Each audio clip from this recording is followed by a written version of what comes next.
अस्सलाम वालेकुम गाइस, आप कैसे हैं। उम्मीद करती हूँ आप सब खैरियत से होंगे। आज मैं आपको हमारे मुआशरे की एक बहुत तल्ख़ हकीकत बताऊंगी।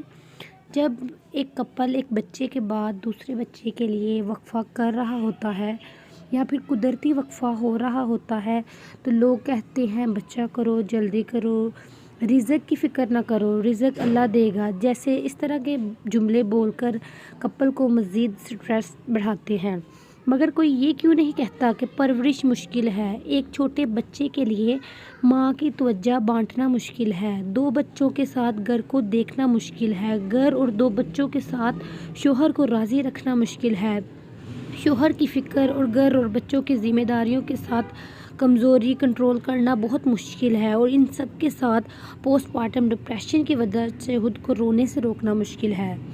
सबको रिज़्क़ तो याद रहता है जो रब्बुल आलमीन अल्लाह पाक के दस्ते कुदरत में है, लेकिन सब ये भूल जाते हैं कि ये सब कुछ औरत के लिए मुश्किल बनाने वाले लोग ही हैं जो दूसरा बच्चा करो, जल्दी करो के मशवरे देते हैं।